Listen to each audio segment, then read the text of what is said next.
안녕하십니까. 통합암치료학교에 오신 여러분 환영합니다.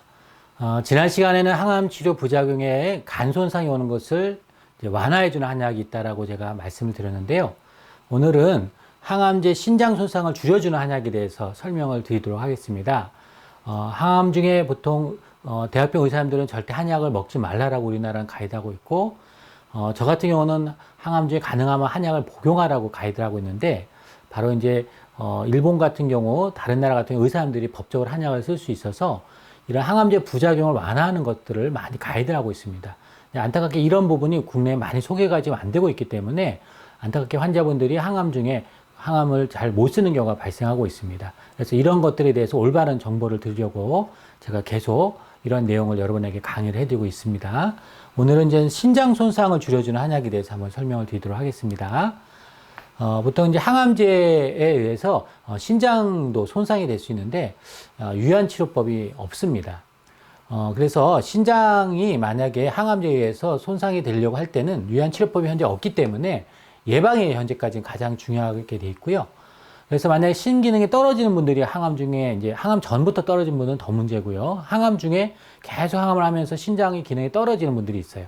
이런 경우는 결국은 항암제 투여량을 감량할 수밖에 없기 때문에 이 신장 손상을 줄여주는 것만 해도 항암 효능을 높여줄 수 있습니다. 원 용량대로 쓸 수 있기 때문에 그래서 상당히 중요한 표현이고요.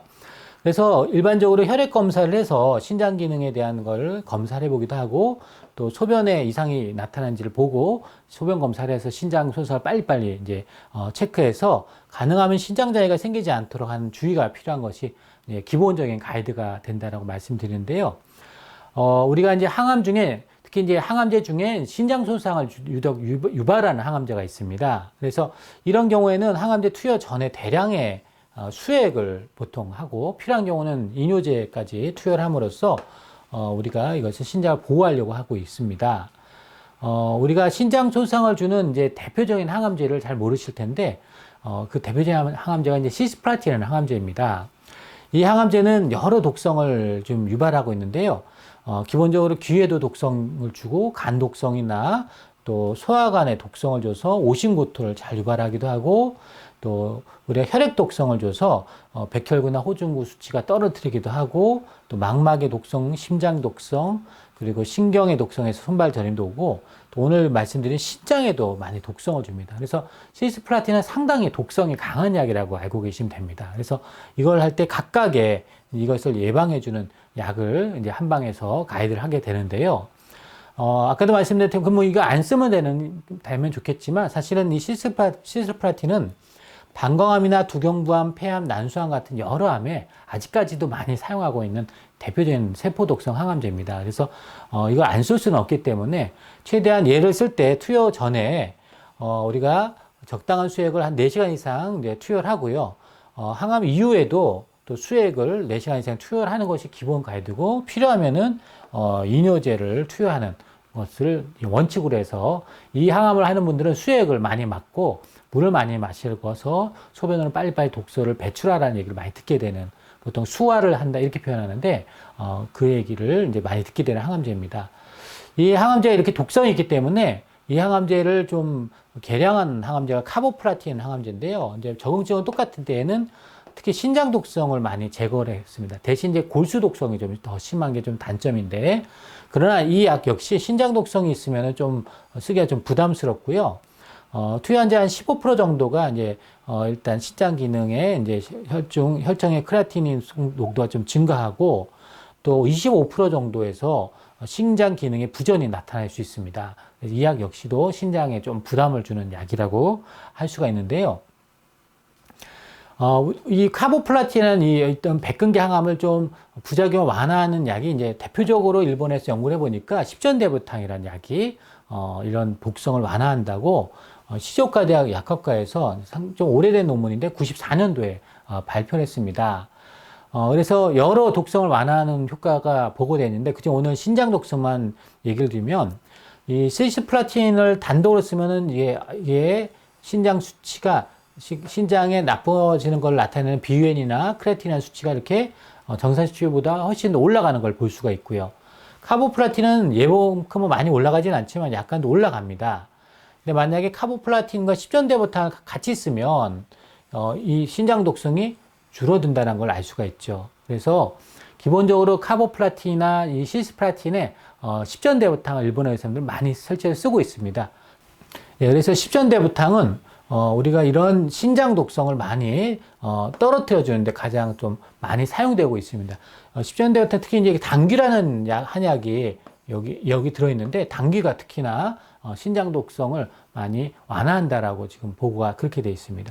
또 실제 이 소변량도 이렇게 보니까 이 시스플라틴을 쓰면 상당히 소변량이 떨어지게 됩니다. 이제 카보플라틴은 얘보다는 좀 낮지만 이 십전대부탕을 같이 쓰면 이제 소변량도 이렇게 올라가는 것을 볼 수 있죠. 그래서 기본적으로 이런 카보플라틴 같은 항암을 할 때 십전대부탕은 신장 독성을 완화하는 목적으로 저희 쪽에서 많이 쓰고 있다. 이렇게 보시면 되겠습니다. 예, 또 다른 한약은 이제 실형탕이라는 약이 있는데요. 이 연구는 이제 야마시타 히로시라는 기타 사토 대학의 이비인후과 두경부암 외과 교수님이 설명한 내용인데요.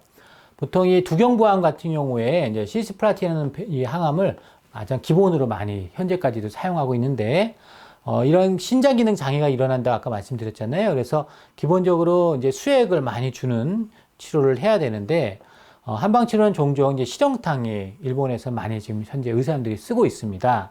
그래서 시스플라틴 투여 전날부터 실형탕을 투여해서 신장 손상이 감소되는 것이 많이 보고되고 있다라고 일본의 두경부암외과 선생님이 이렇게 설명하고 있는 내용인데요. 실제로 일본의 의사 선생님들은 이 실형탕이라는 약을 상당히 많이 쓰고 있습니다. 이 약은 특히 이제 이런 소변량 감소나 부종, 단백뇨 같은 것들을 치료하고 우리가 신장염이나 간염에도 많이 사용되고 있고 우리가 복수가 있을 때도 일본의 의사들이 현재 많이 사용하고 있는 약입니다.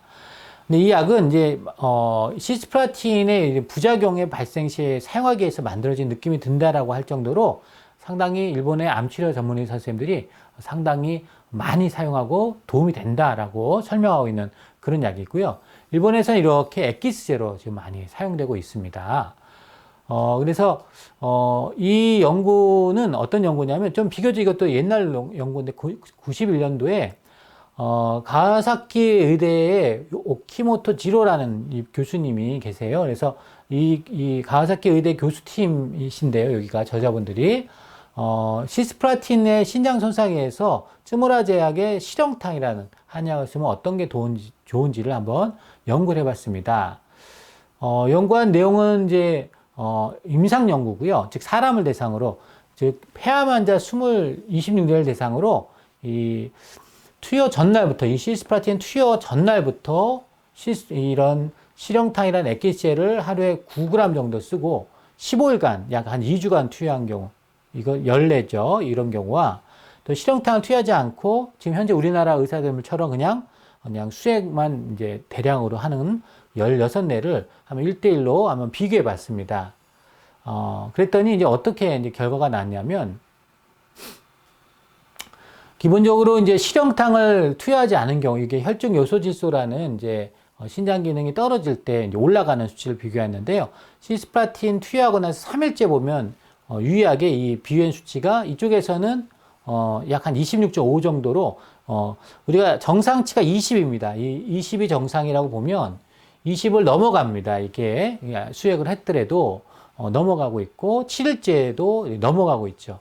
근데 실형탕이라는 한약을 미리 전날부터 투여해서 한 2주간 계속 이 항암 중에 계속 먹는 거죠. 항암 끝나고 나서도. 그랬을 때 계속 우리가 이 실형탕을 투여한 경우는 정상치 기준인 20을 넘기지 않았다는 거예요.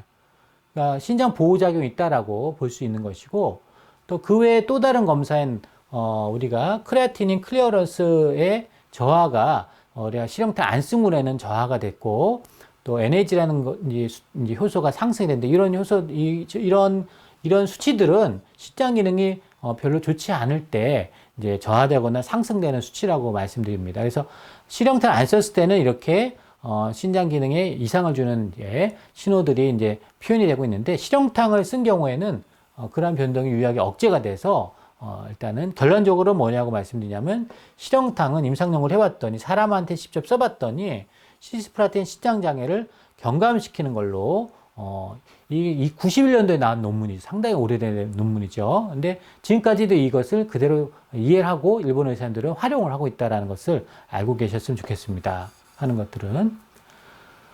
그래서 실제로 이제 아까 사람들 했는데 오키모토 지로 이 가와사키 의대 교수님이 한번 실제 임상 직내를 이제 발표했는데 폐암 환자 4기 남성 68세 환자분한테 시스플라틴을 투여 전날부터 실형탕을 하루 9g 15일간 투여를 했습니다.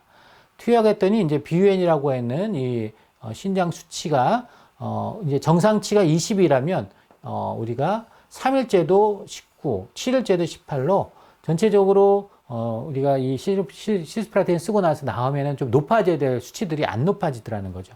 그래서 기본적으로 실형탕은 이런 신장 손상을 예방해 주는 것으로 확인할 수 있었고, 또 원래 이제 한방에서 이 실형탕은 이 오령산이라는 약이 들어가 있습니다. 그래서 이게 약간 오심고토를 완화하는 약인데 기본적으로 오심고토나 식욕부진 같은 소화기 증상도 거의 일어나지 않아서 신장도 보호하고 우리가 시스플라틴에서 보통 유발되는 오심고토 같은 이 소화기 장애도 나타나지 않는 일석이조 효과가 나타났다는 거죠.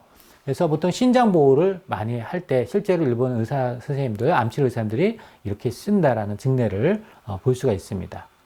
그래서 오늘 제가 말씀드린 내용, 통암치료학교의 총정리를 말씀드릴게요. 항암제 신장장애에 대해서는 항암제로 유발된 신장장애죠. 유효한 치료법이 아직까지 양방 쪽에서는 없습니다. 그래서 예방이 가장 중요하고요.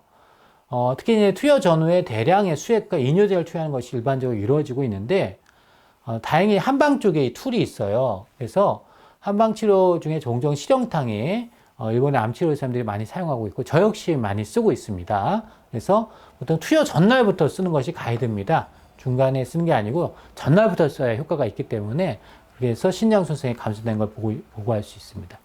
그래서 저도 이제 실형탕을 저희 병원에서 많이 지금 암환자한테 이런 신장 손상이 일어나지 말라고도 쓰고 있고 실제로 이제 신장 손상이 나서 투석 중인 환자한테도 저는 실형탕을 쓰고 있습니다. 왜냐하면 투석 환자한테도 실형탕은 많은 유의성이 보고되어 있기 때문에 또 그걸 통해서 신장을 빨리 회복시키는데 도움이 되고 있다라고 환자들이 또 피드백을 해주기도 합니다.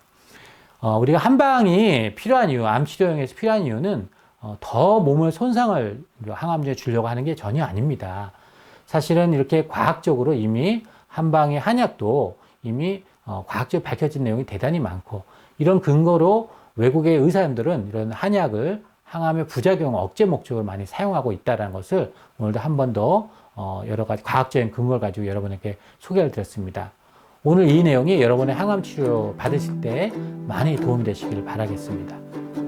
다음 시간에도 좋은 내용을 가지고 여러분께 소개해 드리도록 하겠습니다. 감사합니다.